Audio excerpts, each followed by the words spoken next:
नमस्कार। प्रभात साक्षी news network और आप सभी का स्वागत है। लोकसभा में विपक्ष के नेता और कांग्रेस सांसद राहुल गांधी ने जम्मू कश्मीर और हरियाणा विधानसभा चुनाव में अपनी पार्टी का जमकर प्रचार किया। हालांकि उन्होंने जिन मुद्दों को उठाया उन्हें जनता का समर्थन नहीं मिला। कांग्रेस पार्टी की जो दशा इन चुनाव में हुई है उसको देखते हुए इंडी गठबंधन के घटक तो कांग्रेस को तमाम तरह की सलाह और सुझाव दे ही रहे हैं। साथ ही अब उन लोगों के बयान भी आने शुरू हो गए हैं जो कुछ समय पहले तक राहुल गांधी के करीबी माने जाते थे। हम बात कर रहे हैं ज्योतिरादित्य सिंधिया की, जो कि अब केंद्रीय मंत्री हैं, बीजेपी के सांसद हैं। इसके अलावा जयवीर शेरगिल जो कि बीजेपी के प्रवक्ता हैं, राधिका खेड़े भी बीजेपी की प्रवक्ता हैं, गौरव वल्लभ भी बीजेपी की तरफ से जो प्रतिक्रियाएं व्यक्त करते हैं, रोहन गुप्ता भी अब बीजेपी में शामिल हो चुके हैं। तो ये तमाम वो नेता हैं जो कल तक राहुल गांधी के साथ थे, कुछ समय पहले तक राहुल गांधी के साथ थे, लेकिन अब बीजेपी के साथ हैं। बीजेपी की तरफ से प्रतिक्रियाएं विभिन्न चैनलों पर रखते हैं। सिंधिया तो केंद्रीय मंत्री हैं और जिस तरीके से अब वो राहुल गांधी पर कटाक्ष कर रहे हैं, राहुल गांधी को तमाम तरह के सुझाव दे रहे हैं। आइए देखते हैं क्या है वो सुझाव और क्या है वो कटाक्ष। जहां तक कांग्रेस पार्टी का सवाल है, बहुत सारे मुद्दों को, झूठे मुद्दों को उजागर करने की पूरी कोशिश उन्होंने की। जो सरकार किसानों के लिए प्रतिबद्ध है, उस सरकार के बारे में किसानों के विरुद्ध विचारधारा प्रचलित करने की कोशिश की। हमारे स्पोर्ट्समैन खिलाड़ियों का मुद्दा गलत तरीके से उठाने की कोशिश की। हमारे अग्निवीरों को एक नई ऊर्जा प्रदान करने के लिए प्रधानमंत्री जी ने कदम लिया है, उसे गलत तरीके से प्रचलित करने की कोशिश की। और हरियाणा की जनता ने कांग्रेस को मुंह तोड़ जवाब दिया है, कांग्रेस की बोलती को बंद कर दी है। एक नया इतिहास हरियाणा में रचा है।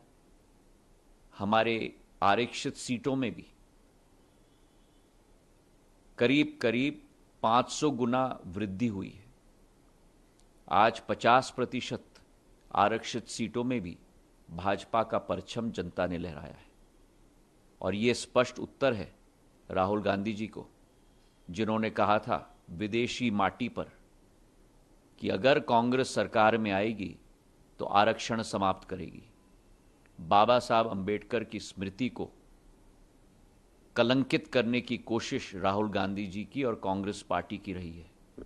और ये स्पष्ट संदेश केवल हरियाणा नहीं, देश के हमारे दलित समाज में गया है कि कांग्रेस की सरकार जहां भी बनेगी वहां आरक्षण कांग्रेस की सरकार समाप्त करेगी। और ये वक्तव्य किसी और से नहीं, लेकिन कांग्रेस के पूर्व राष्ट्रीय अध्यक्ष और वर्तमान विपक्ष के नेता संसद में राहुल गांधी जी के द्वारा दिया गया है। और ये ऐतिहासिक तीसरी बार लगातार भारतीय जनता पार्टी की सरकार हरियाणा में बनने जा रही है, लगातार तीसरी बार, और पहले से ज्यादा वोट परसेंटेज के साथ। ऐसा क्यों हुआ? क्योंकि जो पिछले 10 साल में हरियाणा की सरकार ने विकास उन्मुख काम किए, डेवलपमेंट का एजेंडा चलाया, एक जाति अमुख के लिए नहीं, पूरे हरियाणा के लिए, सबका साथ सबका विकास, वाल्मीकि के लिए भी, कबीरपंथी के लिए भी, धानुक के लिए भी, खटीक के लिए भी, ब्राह्मण के लिए भी, वैश्य के लिए भी, किसी एक जाति के लिए नहीं, किसी एक वर्ग के लिए नहीं। ये डेवलपमेंट का जो एजेंडा है वो आज हरियाणा में जीत रहा है, विकास का एजेंडा है वो जीत रहा है। आज हरियाणा देश में पर कैपिटा इनकम में राज्यों में तीसरे स्थान पर है। ये एजेंडा पर लोगों ने वोट दिया है। विभाजन का, नफरत का, लोगों को जातियों में बांटने का, लोगों को धर्म के आधार पर लोगों को भाईचारा डिस्टर्ब करने का, भारत विरोधी बयान अमेरिका में जाकर देने का एजेंडा हरियाणा के लोगों ने नकार दिया है। एक अमुक धर्म के लोगों के लिए सिर्फ सोचने का एजेंडा हरियाणा ने नकार दिया है। सबका साथ सबका विकास अब होगा हरियाणा में, और पहले से भी ज्यादा चहुमुखी विकास। देखिए, इसमें दो पहलू हैं। सबसे पहले माननीय श्री राहुल गांधी तो जब गिनती हो रही थी तो देश में ही नहीं थे, उस चुनाव की काउंटिंग के दिन अपने सिपाहियों को मैदाने जंग में अकेला छोड़ के वो तो 3-4 दिन पहले देश से बाहर सैर सपाटा कर रहे थे। तो राहुल जी को हरियाणा में, देश में, इलेक्शन कमीशन में क्या हो रहा है वो पता ही नहीं, जो व्यक्ति देश में नहीं है। दूसरा, बहुत मान इज्जत सत्कार के साथ कहना चाहता हूं, राहुल गांधी जी उस बालक की तरह है जो हमेशा इम्तिहान या पेपर में फेल होने के बाद या तो टीचर को या तो क्वेश्चन पेपर पे या अपने स्कूल पे आरोप लगाता है, पर अपनी गलती कभी स्वीकार नहीं करता। और यही कारण है कि कांग्रेस पार्टी आज अपने ही एक विनाश पथ पे चल चुकी है। दूसरी बात, आज लोकतंत्र भी जिंदा है। ईवीएम जो तेलंगाना, कर्नाटका और जम्मू कश्मीर में लगी, वही ईवीएम से गिनती हरियाणा में हुई है। ईवीएम भी मजबूत है, पर राहुल जी के दरबार में जो तथ्य, सत्य, लॉजिक वो पूरी तरह निस्तो नाबूद हो चुका है। और इस बात का जीता जागता ये सबूत है कि आज राहुल जी के जो साथी हैं, इंडी गठबंधन है, वो भी आज कांग्रेस पार्टी को एक बोझ समझ रहे हैं। देखिए, जिस तरीके से लोकतंत्र का अपमान कांग्रेस करे, ये इनकी नीति नियत है। और ये पहला चुनाव था राहुल गांधी का जब से वो लीडर ऑफ ऑपोजिशन बने हैं, और नतीजा क्या हुआ, उनकी रिपोर्ट कार्ड 0/0 है। जम्मू कश्मीर में डेसिमेट हो गए, हरियाणा में एक इतिहास रचा गया है। आज तक कोई भी पार्टी ने 3 बार सरकार नहीं बनाई है, और आज हरियाणा में भारतीय जनता पार्टी की तीसरी बार डबल इंजन की सरकार है। जब तक सत्ता कांग्रेस के हाथ में होती है, लोकतंत्र खतरे में नहीं होता।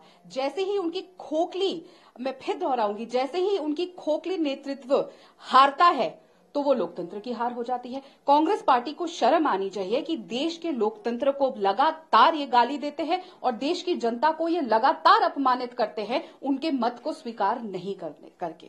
और देखिए नतीजा क्या होता है कि लगातार देश की जनता ही उन्हें स्वीकार नहीं करती।